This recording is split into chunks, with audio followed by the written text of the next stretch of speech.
这可能是人类有史以来最发达的城市了吧？没错，它就是深圳。这是一座没有农村的城市，城市化率达到恐怖的100%。这是全球无人机产量70%的城市。这里是华为、腾讯、大疆、比亚迪等众多超级企业的诞生地。这里巡逻的警察可能都是机器人，这里路上叫的车很多都是无人驾驶。如果你着急赶路，甚至可以扫码直接呼叫直升机，连路上的石墩子都可以为你手机边无线充电边看视频。这就是被称作中国硅谷的未来之城深圳。今天这期视频花费3个月整理，我将用上万字的深度带你一口气彻底看懂深圳。它到底凭什么成为中国最特别的城市？它为什么能成为全球创新的风暴眼？它又是如何在44年里从一个边陲小镇蜕变成 GDP 超3.46万亿元、常住人口超1760万的超级都市？要真正理解深圳，你得先忘掉它今天的高楼林立、车水马龙。我们得回到1979年，那一年中国刚刚打开国门，邓小平提出改革开放的战略构想，而深圳被选中了，成为全国第一个经济特区。这个特字意味着它拥有前所未有的政策自由度。简单说，就是中央给了它一块试验田，你可以试，可以闯，可以错，但必须为国家探路。于是1980年8月26日，深圳经济特区正式成立。这一天后来被深圳人称为生日，不是开玩笑，深圳真的把每年的8月26日定为深圳生日，全国独一份。那深圳到底特在哪儿？第一，特在敢闯敢试。1981年，深圳建立起了中国第一栋高层建筑国贸大厦。施工过程中，他们搞出了一个震惊全国的深圳速度，3天盖一层楼。这在当时简直是天方夜谭。要知道，那时候北京盖一栋10几层的楼，动辄3-5年，而深圳用3天1层的节奏，硬生生的把中国速度这个词刻在了世界建筑史。第二，特在制度突破。1987年，深圳拍出了中国第一块商品住宅用地，没错，土地可以卖了。这在当时是石破天惊的。在此之前，土地是国家的，不能买卖，而深圳率先打破铁律，开启了中国房地产市场的序幕。今天你买的房子、炒的楼盘，源头就在这里。第三，特待开放包容。深圳没有本地人霸权，它从建市的第一天起就是一个移民城市。你来自河南、湖南、四川、东北都没有关系，来了就是深圳人。这种来了就是深圳人的城市精神，让深圳迅速聚集了全国最敢拼、最敢闯的年轻人。他们不要户口，不要编制，只要机会。所以，深圳的第一重身份不是科技之城，而是改革之城。它是用制度创新撬动了整个城市的命运。很多人以为深圳一开始就是搞高科技的，错。深圳的起点非常接地气，它靠的是3来1补。啥叫3来1补？来料加工、来样生产、来件装配，外加补偿贸易。说白了，就是别人出图纸、出设备、出原料，你出厂房、出人工，组装完了再卖出去，赚点加工费。80年代的深圳，满街都是小工厂，做电子表、收音机、塑料花、玩具。深圳华强北最早就是从卖电子元器件起家的。那时候的深圳是世界工厂的车间主任，但深圳人很快意识到，光靠组装永远只能赚辛苦钱。要翻身必须搞研发、创品牌。于是从90年代开始，深圳启动了腾笼换鸟战略，把低端的制造业迁到东莞、惠州，腾出空间给高科技产业。这一腾就腾出了今天的中国硅谷。我们来看看深圳的科技版图到底有多吓人。华为全球通信设备老大，5G 技术领先者，总部就在深圳的龙岗。它不仅是手机厂商，更是全球的 ICT 基础设施的核心供应商。腾讯，中国互联网的半壁江山，微信、QQ 游戏帝国的起点。马化腾在华强北的赛格科技园里，用一台服务器打出了 OICQ， 也就是 QQ 的前身，开启了社交帝国。大疆创新，全球无人机市场占有率超70%，连美军都在用。他的创始人汪涛是港科大的毕业生，在深圳车公庙的一间公寓里做出了第一台航拍无人机。比亚迪从做电池起家，到造电动车，再到云轨、云巴、立体交通。王传福用技术狂人的方式，把比亚迪做成了新能源领域的6边形战士。中兴、迈锐、华大基因、柔宇科技，这些名字每一个都是细分领域的隐形冠军。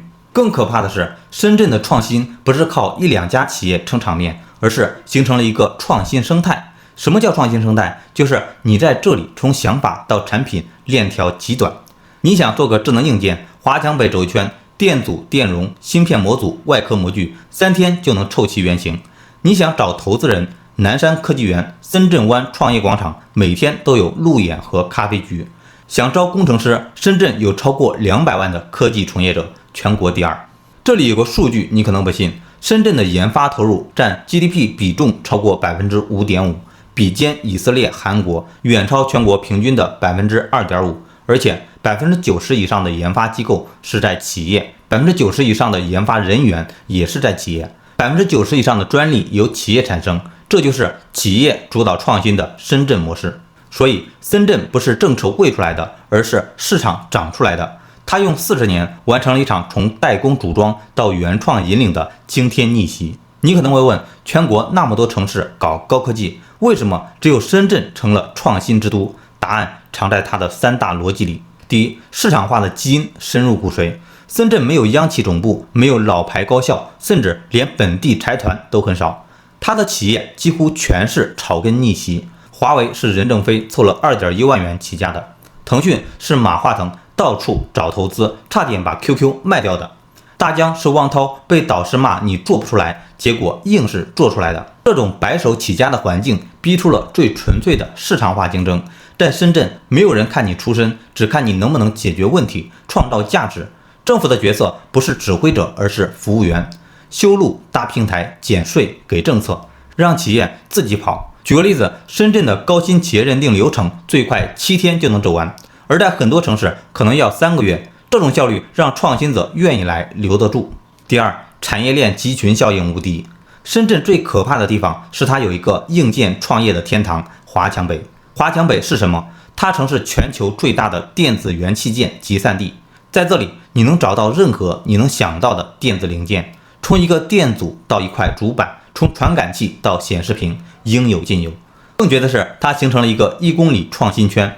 你有一个想法，楼下买零件，楼上找工程师，隔壁找模具厂，对面找代工厂，3天就能出样机。这种从0到1的速度，全球罕见。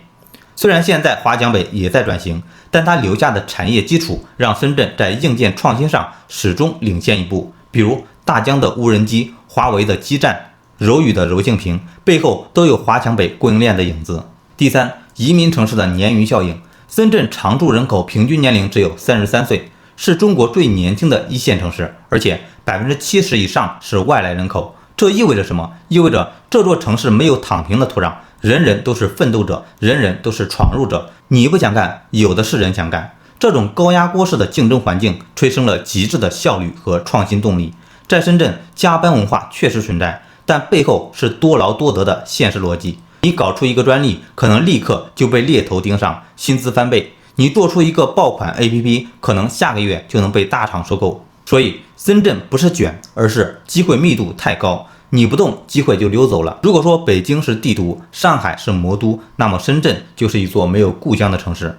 你知道吗？深圳的常住人口中，户籍人口占比不到 40%， 换句话说，超过 60% 的人是深漂。他们来自五湖四海，却共同构成了这座城市的血肉。更惊人的是，深圳的平均年龄只有33岁，是中国最年轻的1线城市，而北京是38岁，上海是37岁，广州是35岁。这意味着什么？意味着在深圳的街头，满眼都是20多、30岁出头的年轻人，他们背着双肩包，喝着冰美式，走路带风，眼里有光。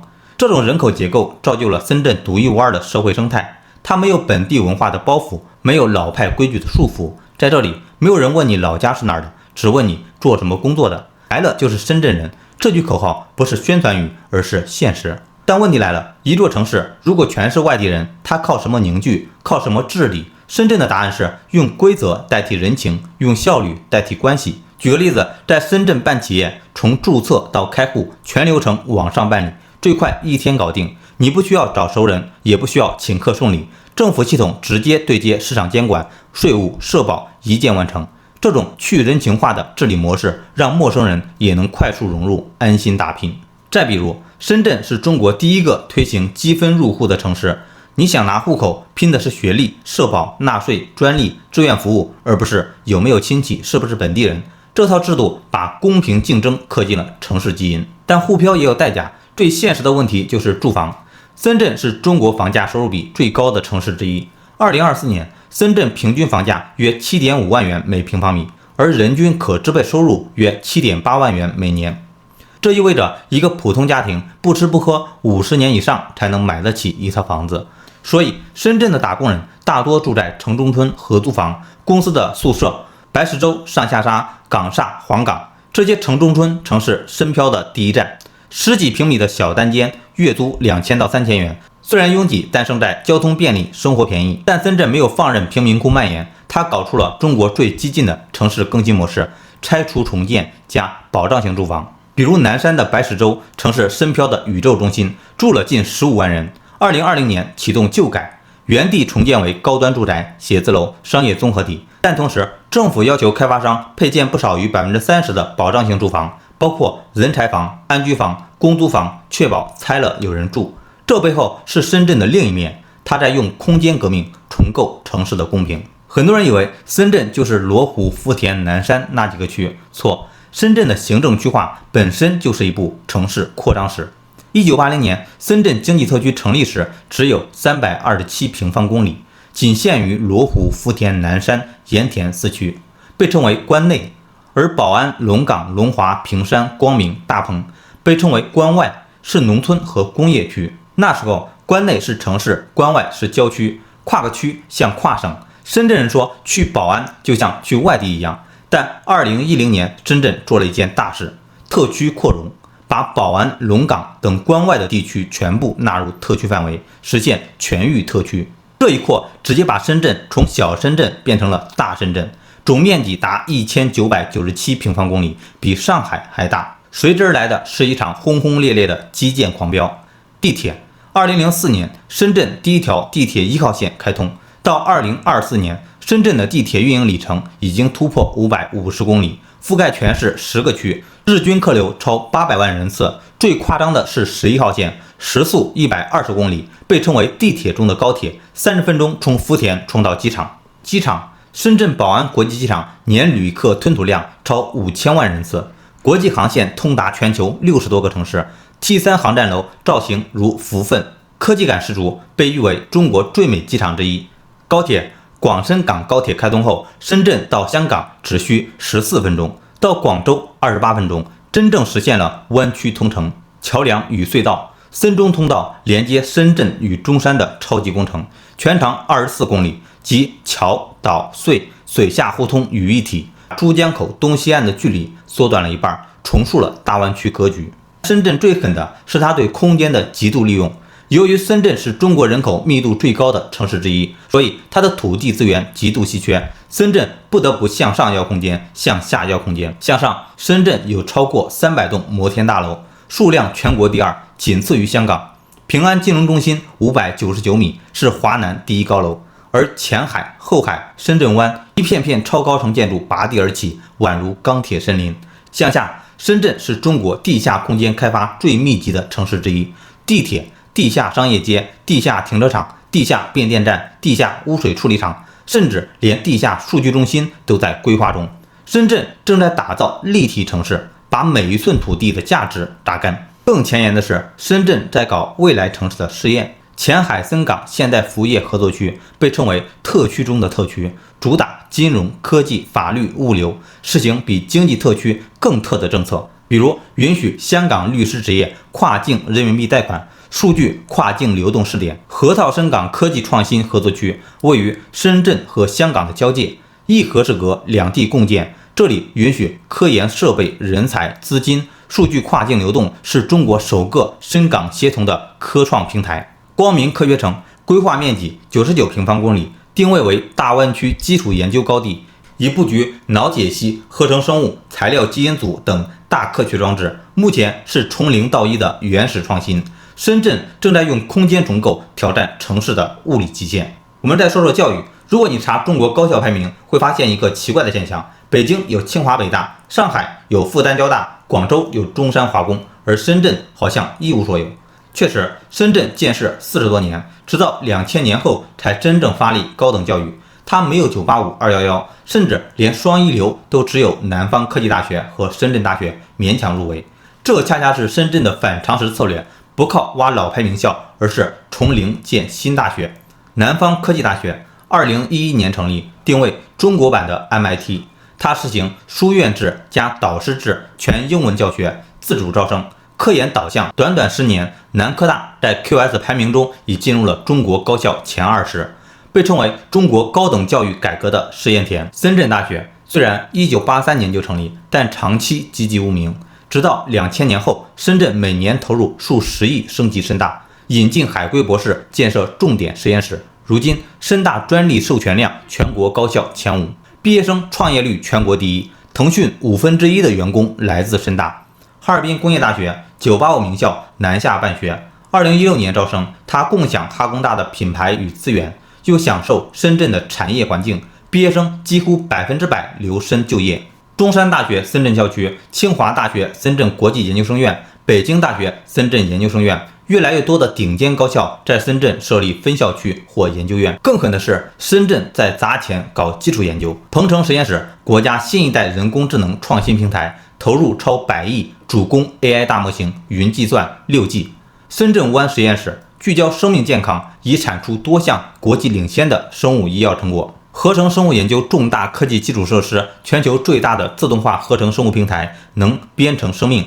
深圳的逻辑很清晰，我不跟你抢历史，我只创造未来。他用高投入加新机制加产业联动，硬生生的在教育荒漠上建立起一座学术绿洲。再说说深圳的文化逆袭之路。深圳是文化沙漠，这句话深圳人听了40年。确实，它没有故宫，没有外滩，没有黄浦江，没有胡同。它的文化是新建的，是移民的，是实用主义的。但你可能不知道，2010年，联合国教科文组织授予深圳设计之都的称号，成为中国第1个，全球第6个。深圳的设计不是艺术范儿，而是产业级的工业设计。大疆无人机、华为手机、比亚迪电动车，每一款爆款的背后都有深圳设计师的影子。建筑设计，全球顶尖的建筑事务所几乎都在此设点。数字创意，腾讯游戏、华强方特、大疆影视让深圳成为数字内容工厂。深圳的文化是赛博朋克式的，科技与艺术融合，效率与美感并存。它还有全国最活跃的公共文化空间。深圳图书馆年接待读者超过800万人次，24小时自助图书馆遍布街头。深圳音乐厅、深圳大剧院每年上演上千次演出，票价亲民。华侨城船园、南头古城、大分油画村由旧工厂、老村落改造而成，成为文艺青年的打卡地。深圳读书月文博会，前者是全国首个城市级读书节，后者是中国文化产业第一展。更独特的是，深圳的市民文化是高度参与式的，比如深圳义工，注册志愿者超过200万人，平均每8个常住人口就有1个义工。地铁站、图书馆、社区服务中心，到处都是红马甲。再比如深圳市民中心的设计，它没有围墙，没有大门，市民可以自由穿行，晚上跳广场舞、看星星，白天晒太阳、遛娃。这种无界 Civic Express 本身就是一种文化宣言。所以深圳不是没有文化，而是重构了文化。它把文化从庙堂拉到街头，从精英变成大众。再说说深圳的生态。当你站在深圳湾公园，看着白鹭掠过水面，远处是腾讯滨海大厦的玻璃幕墙，你会有一种恍惚感，这真是中国人口密度最高的城市之一吗？但你更想不到的是，深圳是中国第1个国家森林城市。没错，就是那个高楼林立、寸土寸金的深圳。这背后是一个持续40年的生态反攻战。深圳建市之初，为了发展工业，砍了不少树，填了不少塘。但很快他意识到没有生态城市不可持续，于是从90年代起，深圳开始补课，画红线，全市24%的土地被划为基本生态控制线，禁止开发。这意味着近500平方公里的土地永远留给山林海湿地。建绿道，深圳建成了超过2900公里的绿道网络，从梧桐山到大鹏湾，从唐朗山到阳台山，绿道串联起城市与自然。市民可以骑车、跑步、徒步，一路穿城而过。副湿地，深圳湾滨海湿地，城市垃圾填埋场，经过生态修复，如今成为候鸟天堂。每年冬季，上万只候鸟飞来越冬，其中就有全球濒危的黑脸琵鹭。推海绵城市，深圳是中国首批海绵城市试点，通过透水路面、雨水花园、地下蓄水池，让城市像海绵一样吸水、蓄水、净水，减少内涝。更狠的是，深圳在垂直绿化上也玩出了新花样。平安金融中心外墙装有智能遮阳系统，每年节省空调能耗30%。华润总部大厦外形如春笋，内部采用自然通风与智能照明。深圳许多新建住宅强制要求屋顶绿化、阳台绿化，甚至墙面爬满植物。而最颠覆认知的是深圳的无废城市实验。2019年，深圳成为中国无废城市试点，他干了几件狠事：一、全面推行垃圾分类。2020年起，深圳实行4分类制度，可回收、有害、厨余、其他。全市超过1.4万个小区实现100%覆盖，智能垃圾箱扫码积分，定时投放，一套组合拳下来，市民从嫌麻烦到成习惯。二、厨余垃圾变资源。深圳建起全国最大的厨余垃圾处理厂，每年处理5000吨，转化成生物柴油、有机肥，甚至发电。三、建筑垃圾再生利用。深圳每年产生1亿立方米的建筑垃圾，95%被回收，制成再生骨料，用于修路填海。四、电子垃圾闭环回收。依托华强北的产业基础，深圳建立起电子废物回收网络，旧手机、旧电脑拆解后，金、银、铜、稀土等材料重新进入生产链。深圳的逻辑是，城市不是自然的敌人，而是生态的一部分。它用科技加制度，把高密度城市和高质量的生态这对矛盾体硬生生地融合在一起。那我们讲了那么多深圳的神话，咱们也得冷静下来。深圳真的完美吗？不，它有光也有影，它的成功背后隐藏着几道未解难题。第一，房价与安居的困局。深圳的房价全国第3，但人均住房面积仅20平方米左右，低于全国水平。许多年轻人奋斗10年仍买不起一套房。虽然政府大力推行保障房，“十四五”期间计划建设65万套，但供需缺口依然巨大。更深层次的问题是土地极限。深圳总面积不到2000平方公里，开发强度已超过50%，地快用完了，怎么办？深圳在尝试3维突围：向上提高容积率，建摩天住宅；向下开发地下空间，建地下城；向外深散特别合作区。深圳在汕尾飞地建成，探索区域协同新模式，但根本解仍待破题。第二，教育与医疗的短板。尽管深圳砸钱搞大学，但高端人才仍然依赖外来输入，本地培养的顶尖科学家、医生、教授数量仍不足。医疗更紧张，深圳每1000人的病床数量、医生数量均低于北上广，大病还得去广州、香港。虽然深圳引进了香港大学深圳医院、中国医学科学院、肿瘤医院深圳医院等王牌，但优质资源依然稀缺。第三，创新卡脖子风险。华为被制裁，给深圳敲响了警钟。再强的企业也怕断供。深圳的产业链垂全，但在高端芯片、光刻机、工业软件等根技术上仍受制于人。所以，深圳正从应用创新转向基础创新，砸钱搞大科学装置，招揽顶尖的科学家，搞从0到1的突破。但这需要时间，10年甚至20年。第四，社会治理的高压锅效应。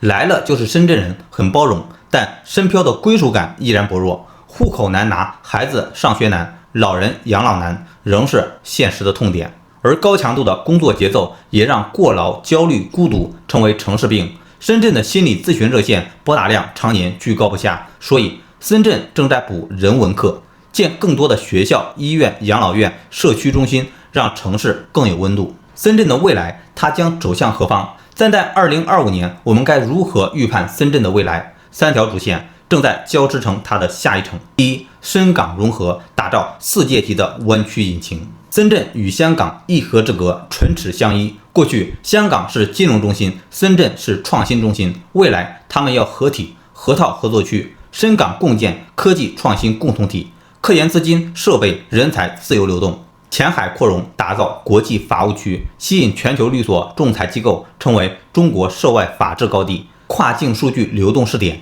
在前海河套探索数据安全有序跨境，为数字中国探路。深圳正在成为中国与世界对接的超级接口。第二，硬核科技冲刺全球创新极。深圳的目标已不是中国领先，而是全球领先。人工智能依托鹏城实验室打造中国版的 ChatGPT， 鹏城脑海大模型。量子科技建设量子计算研究院，攻关量子芯片、量子通讯。脑科学与类脑智能在光明科学城布局脑解析、脑机接口。深空深海大疆向天空，华为向太空，中极向深海。深圳正在向科技无人区冲锋。第三，未来城市实验中国式现代化样板。深圳要证明一座超大城市可以既高效又宜居，既创新又公平，既增长又绿色。数字孪生城市用 AI 管理交通、能源、应急，让城市自我调节。15分钟生活圈，每个社区步行15分钟内有学校、医院、公园、菜市场、文体设施。碳中和尖峰，2030年前实现碳达峰，2060年碳中和，推广光伏建筑、氢能公交、零碳社区。深圳正在为中国未来城市提供答案。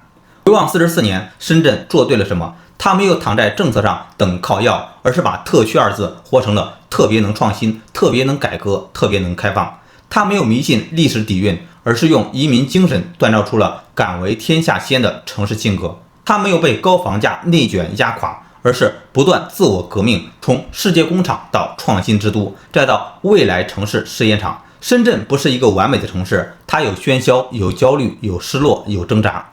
但它的伟大在于它永远不认命，永远在突破，永远相信明天可以更好。所以当你下次路过深圳湾，看到那片红树林，那群白鹭，那一栋一栋的摩天大楼，你会明白，这不仅仅是一座城市，而是一个关于可能性的中国预言。它告诉我们，只要敢闯，荒滩也能变奇迹；只要敢试，渔村也能变成灯塔。深圳的故事还没写完，而它的下一章或许正是由你我这样的普通人正在书写。我是艾伦，这期关于深圳的深度科普视频就到这里。如果你觉得有用，别忘了点赞、订阅和转发，让更多人看到这座城市的光芒。我们下期再见。